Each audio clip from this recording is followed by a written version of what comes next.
stay back. You know? So we went and he passed. We broke up and we were just about to get back together talking and everything. And he died about 4 years ago. So that was heartbroken. I was kicking the walls. I was literally kicking the walls. But after that, Mr. Diamonds.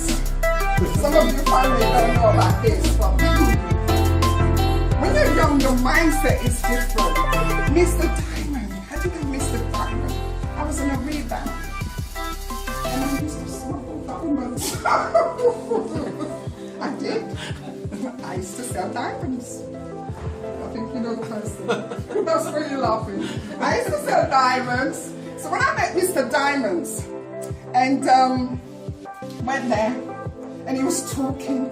Do you know, he was so good looking, the smile and everything. Do you know, my mind went off business. And you know when they say, you know, yeah, all right. And I was just looking at him, but my heart is telling me, don't go there. My mind is telling me, don't go there. But guess what? When I broke up with my mysterious stranger, so he came along, I said, okay. But it took a long time for me to go out with him because he was giving me less money that I bought my diamonds for. Forget it, mate. You're not having me. But when we went out, he is the father to my son, and we went out, had a child, and I asked him, and this is no word of lie, because I just lost my business and everything, and I asked him to a pint of mule, and the man did the runner. Right, he went, and hence I thought, okay, I'm at a crossroad. I've got a young child, I've lost my business, I've never worked for anybody, so it was a struggle. Going back to college, trying to be somebody, trying to pay bills, so I decided, you know what, I cannot have the dating game going. I need to focus on my son. So I focused on working, did really well, got a job for the first time, juggling school runs, paying mortgage, and there's one point I literally lived on 80. And I tell you, God is so good. There is my car, the petrol needle will go right outside. And I get up every morning and I will slap the car. I said, today's gonna be angel juice and you're going. And you know what, that can't go.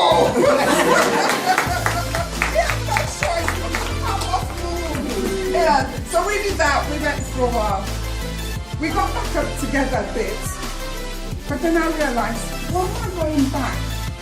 Why am I going back? Make your ex your ex. You'll come this far, leave him alone. Yeah. That's your past. You've got to chat with him, but leave him alone. So, there I am now, again, started a business, dating game, all the way back again, just focusing. But it's important, in the book I talked about jealousy. I talk about our children be jealous. Now I'm going to tell a story. I remember bringing my son in. I had a guy who was Mr. Handyman. So he used to, you know, when I had the shop, right? He used to come sort out the shop and, you know, just move into my new home and things. My son was okay with him being Mr. Handyman, all right? He was all right. Until one day the guy decided he's going to invite himself to my house. So he came. My son was sitting there playing with the toys. He was all right. And the doorbell went, Mom, who's that? I said, I don't know. Let's have a look. So we opened the door, came in, and that was it. My son's mood completely, utterly changed. All right? It changed. So he's holding my hands. We went in the sitting room. He looked at the guy. He stood like this. He ain't moving. The guy gave me the bottle of wine. I took the bottle of wine, gone to the kitchen, and I've never heard my younger son call me that name. Mom! I'm like, oh, what's the matter? Mom, he's wearing woman perfume. I'm like, oh my God. Andrew, you shouldn't say that. Leave the man alone. He's not wearing. So I left him, and the guy is trying really hard. I went to get pour the glass of wine, came back again. Mom, it's got woman's shoes on.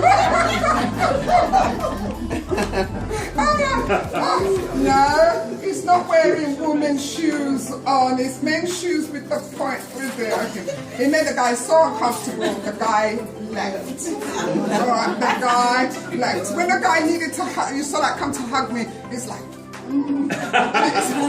Alright. So, but again, what that made me do then is that I have to be careful who I bring home to my son to meet.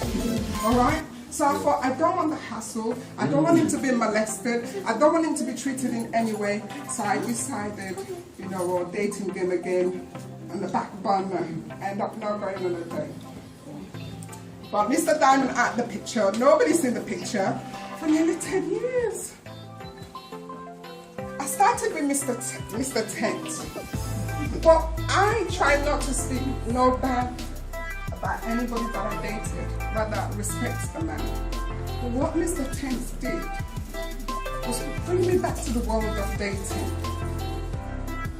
It's to look at myself.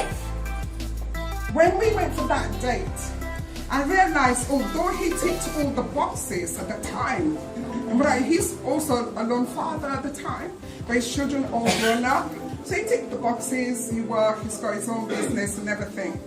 However, he couldn't understand, alright, he couldn't understand a woman like me running business. He couldn't, and that became a massive problem for us. I didn't have the time. He would call me at a certain time and I'm saying, I'm working, I can't come out. When midweek he wants us to meet, I can't. This time it's not about my son, because he's grown up, he's doing his own thing. This time it's about me. And then all of a sudden I realized, at the time, you know what?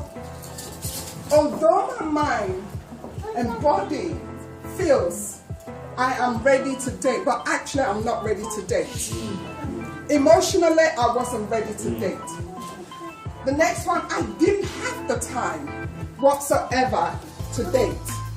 I just didn't have the time. And that's what I learned. I gotta know who I am before I start opening that door. But this time, it is very, very important whether a single parent would carry so much burden with us. The financial side of it, being alone. Sometimes you've spoken to your friends so many times. I'm incredibly, incredibly blessed. One of my brothers here, and some of my family here. My brother was very good, like taking it away. Chibu.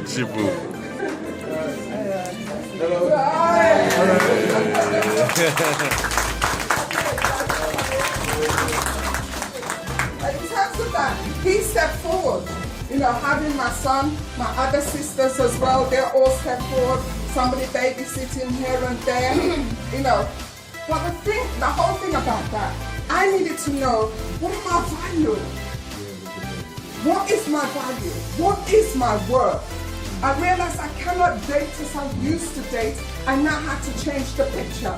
And this picture is not looking at the man, it's looking at me. It's looking at me. Who is Margaret? What does Margaret want? So I had to look at my priorities. Okay, fair enough. I had good priorities. Make sure my son always comes first. Make sure he was okay. Make sure no matter how hard it is, because it was hard, financially, emotionally, everything, it was tough. But I need to know also, what's my moral principle? I didn't know that. Because I went from one date to another date to another one. So my moral compass was all wrong. Wasn't in the right place. When I went on the date, this particular one, did I set the bar too high? Was the bar too low? What is it? What is it? I start thinking. What are my expectations in a relationship? What was I expecting from this man? What is it? What is his expectation from me? Those things I didn't know. Because when I was dating, going in and out there, I wasn't thinking of them. It wasn't important. But this time was very, very important. I know I need to know what was my expectation in a relationship as I move forward. As time progresses, I need to re-evaluate myself. Whether you're single, or you're a lone parent, it is important to be honest with yourself. When we're a single parent, we don't know who we are.